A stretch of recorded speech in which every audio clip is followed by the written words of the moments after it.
10 Feb को एक बार फिर करप्ट लोगों के खिलाफ केस खोलने को तैयार हैं जॉली एलएलबी। क्या कुछ तैयारी की है इन लोगों के लिए किन लोगों के लिए? जिनके खिलाफ आप केस कर रहे हैं? वो तो हो गई जी, तैयारी हो गई, पिक्चर रेडी हो गई। अब थोड़ी तैयारी करूंगा बैठ के। अच्छा, एक बात बताइए, आप क्या मंदिर से आ रही है तिलक किस लिए?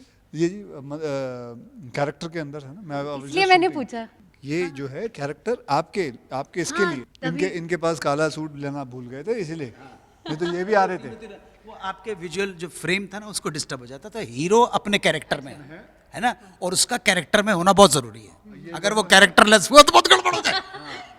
ये दोनों कैरेक्टरलेस हैं, मैं कैरेक्टर अच्छा, ये दोनों कैरेक्टरलेस रहेंगे तो चलेगा, पर हीरो नहीं हो सकते। हीरो नहीं होना चाहिए। तो अच्छा, तब जब आपने केस खोला था तो क्या कुछ तैयारी की थी? किन्होंने? कौन सा? कौन से केस लड़ रहे हैं? नहीं नहीं, रसिया फंस गई गुंडों में। हम बहुत ही उच्च कोटि चरित्र वाले पुरुष हैं। आपको हमारी संगत में बिल्कुल किसी तरह का भयभीत नहीं होना चाहिए। ये कैरेक्टर में ही फंसे हुए हैं शुरुआत से लेके अभी ये तक। जब ये पंडित जी ऐसे ही हैं। किसी का साथ नहीं देते, पर कभी धर्म संकट में फंस जाते हैं इन दोनों की दलीलों के बीच में। यही मजा है जॉली एलएलबी का कि जॉली एलएलबी में जो केस है, जो जो जॉली लड़ रहा है वो सच के प्रति है, लेकिन जो उसका ऑपोजिशन है जो अनु कपूर जी ने किया है उसकी दलीलें भी अपनी जगह पर पूरी सही हैं। ऐसा है कि दोनों सच बोल रहे हैं, हम दोनों सच बोल रहे हैं। अब ऑडियंस को देखना है कि कौन झूठ बोल रहा था। अच्छा, तो आपको क्या लगता है ऑडियंस किसका साथ देगी? अरे नहीं बता सकते अम्मा, अभी बता देंगे तो सब कुछ पता चल जाएगा। तो इस फिल्म में कौन सी ऐसी एक खास चीज़ है जो आप चाहते हैं कि लोगों तक अभी पहुंचनी चाहिए ताकि वो थिएटर्स में आए फिल्म देखने? एक तो एक अलग माहौल देखोगे। हम देखो, हम कब से कोर्ट सीन देखते आए हैं, उसके अंदर हमेशा एक होता है मोहन जोशी हाजिर हो, फिर वो चल के आते हैं, फिर वो जोर से पूरा ये सीन होता है। बल्कि ये नहीं होता एक्चुअली में। असली कोर्ट केसेस जो होते हैं वो ऐसे नहीं होते, वो बिल्कुल हम ओवर एग्जैजरेट करके दिखाया जाता है। लेकिन इसके अंदर जो है, क्योंकि हमारे जो डायरेक्टर हैं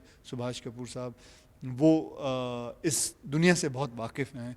he is attended lots of cases, courts, this, and he knows the truth. तो उन्होंने ये लिखा, तो whatever you going to see is lot of texture, is it's very very close to reality. Arshad ने कहा कि वो आपसे काफ़ी कुछ बात करते हैं जॉली एलएलबी के बारे में। क्या कुछ चीज़ें आप लोग डिस्कस कर रहे थे इस फिल्म के शूट के दौरान? इस फिल्म के शूट के दौरान मेरे लिए तो काफ़ी उन्होंने आसान कर दिया था ये कैरेक्टर खेलना। बिकॉज एक मूड सेट कर दिया था, एक एनवायरनमेंट सेट कर दिया था। So it became very easy for me to do it. And बाकी क्या बात करते हैं वो मेरी पर्सनल चीज़ें हैं। नहीं नहीं, हम पर्सनल चीज़ों में तो नहीं जाएंगे, पर काफ़ी कुछ पढ़ाई हो गई एलएलबी की इस फिल्म के कंप्लीट होने तक आपकी? नहीं, मैं कोई सेक्शन वेक्शन आई डोंट थिंक सर भी जानते होंगे। सेक्शन वेक्शन नहीं जानते, लेकिन ये ज़रूर जानते हैं कि कितने जजेस हैं, क्या है, कैसा है। Little bit facts and figures here and there to know about, so that कभी कोई इंटरव्यू हो, कोई पूछे कुछ तो हम बता सके। लेकिन अगर आपने हमें पूछा 302 दफ़ा 302, तो मुझे को नहीं पता, इनको पता तो पता नहीं। मर्डर 302, 376 रेप का केस होता है, 420 फॉर्जरी का केस होता है। इस फिल्म को लेके कुछ लोगों को आपत्ति है फिल्म के टाइटल से, फिल्म में जो भी किरदार दिखाए हैं। क्या कुछ चीज़ें आप उन लोगों तक पहुंचाना चाहेंगे और क्या उनको बताना चाहेंगे? कुछ नहीं, the whole thing is very simple. एक फिल्म है and that's it. Plus at the same time my producers are handling everything and we just try to make a film. एंड इसके अंदर किसी की बेइज्जती या बदनामी नहीं की है। जो भी है काफ़ी रियल चीज़ें हैं। All the best Akshay. I hope आप ये केस जीत जाएं। Thank you so much. Thank you so much sir. Thank you. Judgement तो मेरे हाथ में, मैंने जीतेंगे तभी बोला जीतेंगे। I hope. ओके, तो पहली जजमेंट आ गई। Thank you ji, thank you.